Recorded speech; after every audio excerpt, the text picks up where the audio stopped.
Kung ating makikita, ang ating mundo ay sobrang napakasama.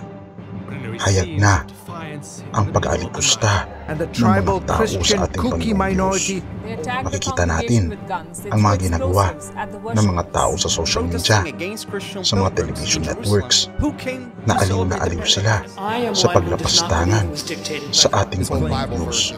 Ngunit ang nakakalungkot nito, mga kaibigan, hindi nila kasi alam na totoo ang Diyos, at hindi rin nila alam ang trahedya na sila ay wala sa piling ng ating Panginoong Diyos.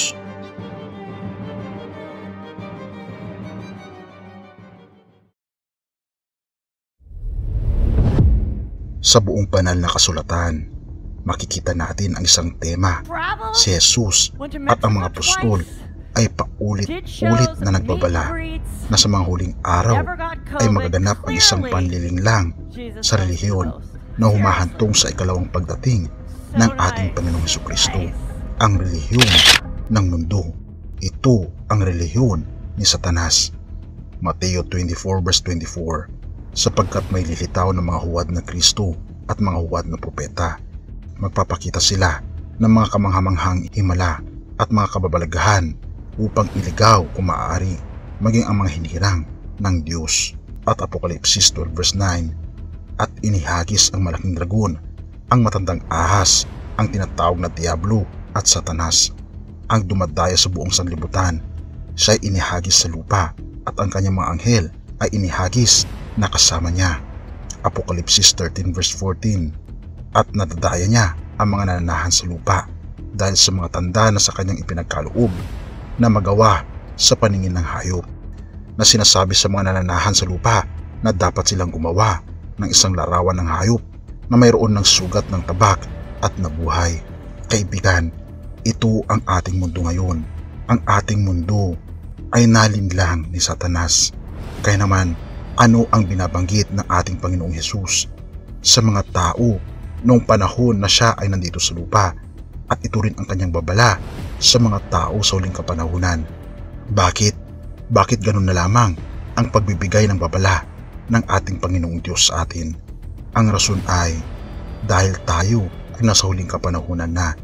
Tayo, mga kaibigan, ay malapit na sa katapusan ng ating mundo, na kung saan may hahayag na, mga kaibigan, ang pag-worship sa mga antikristo. Ito ang pag-worship sa buong mundo. Ano bang ibig sabihin ng worship, mga kaibigan?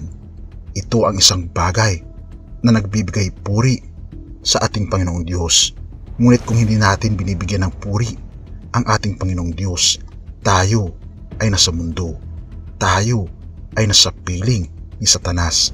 Lahat tayo ay biktima ng kasalanan, na kahit na nananalangin tayo, na kahit na tayo ay nagbibigay ng ikapu at offering, na kahit na tayo ay nagpa-fasting, tayo ay hindi tinitigilan ng demonyo, dahil alam niya na maikli na lamang ang kanyang oras dito sa mundo, kaya doble ang kanyang trabaho upang tayo ay kanyang mahila palayo sa piling ng ating Panginoon.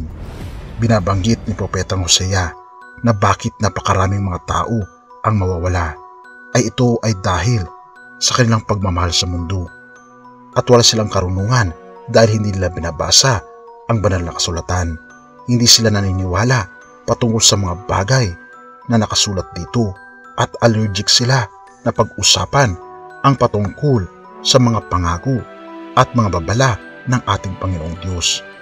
Ang mga iba ay pinagbabawal ng basahin ang Biblia, katulad na lamang sa Israel, katulad na lamang ng LGBT community, dahil nakukondena ang kanilang pagkatao. At ang mga Western cultures ay bihira na basahin ang Biblia, dahil para sa kanila, ang isang taong mabuti ay basta walang inaapakang ibang tao, ay ikaw na ay mabuting tao. Ngunit ito, mga kaibigan, ay turo ng relihiyon ni Satanas, dahil kung wala sa Biblia, ito ay sa mundo. At kung hindi itinuturo sa Biblia, ito ay itinuturo ng Diablo. Dahil gusto ni Satanas na mamuhay tayo sa kalayawan, ipadama sa iyo ang pansamantalang pakiramdam ng kaligayahan sa mundo. Marami ngayon mga kaibigan sa mga iglesia ang nagiging biktima rin ni Satanas. Ngunit marami rin mga kaibigan ang ayaw ng pumunta sa mga simbahan na kung iyong makikita at mapapansin, halos matatanda na lamang ang pumupunta sa mga churches.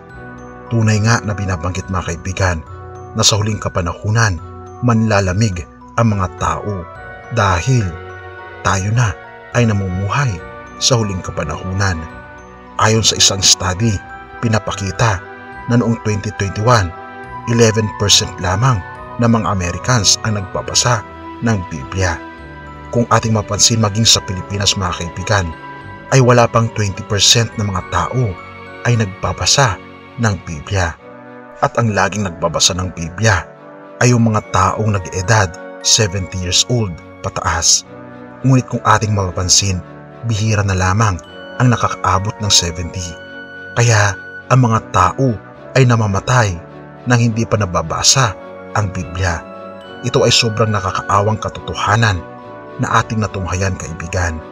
Ito ang layunin ni Satanas, ang kontrolin ang mga utak ng mga tao sa pamamagitan ng social media, sa pamamagitan ng masarap na mga bisyo at ganon din sa mga tugtugin na nagbibigay aliw sa mga tao. Ipinapakita ni Satanas na masarap mamuhay sa lupang ito. Ngunit ito mga kaibigan ay isang trap. Ang trap mga kaibigan na tayo ay papunta sa impyerno. Tayo ay itinali at iginapos ni Satanas sa pamamagitan ng ating mga kasalanan. At napakaraming mga teori patungkol sa mga bagay na sumisira mga kaibigan sa banal na kasulatan. Isa na rin dito mga kaibigan ang mga teori patungkol sa mga aliens na sila raw ang pag-asa ng ating mundo at dinidiscourage ng mundo na mayroong Diyos na babalik at kukunin ang kanyang mga anak. Mga kaibigan, tayo na ay nasa huling kapanahunan. Nagkakaisa na ang buong mundo upang kalabanin ang ating Panginoong Diyos. Nagkakaisa ang lahat ng mga leaders sa buong mundo upang buuin ang one world religion.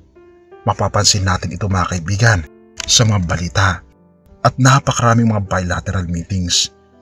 Ipinagkakaisa nila ang leadership ng mundo at magkaroon ng isang sistema na layunin na kontrolin tayo at ilayo tayo sa presensya ng ating Panginoong Diyos. Ngunit hindi sila magtatagumpay dahil ang ating Panginoong Diyos, siya na mismo ang unang nagtagumpay sa krus at kailanman ay hindi na siya matatalo.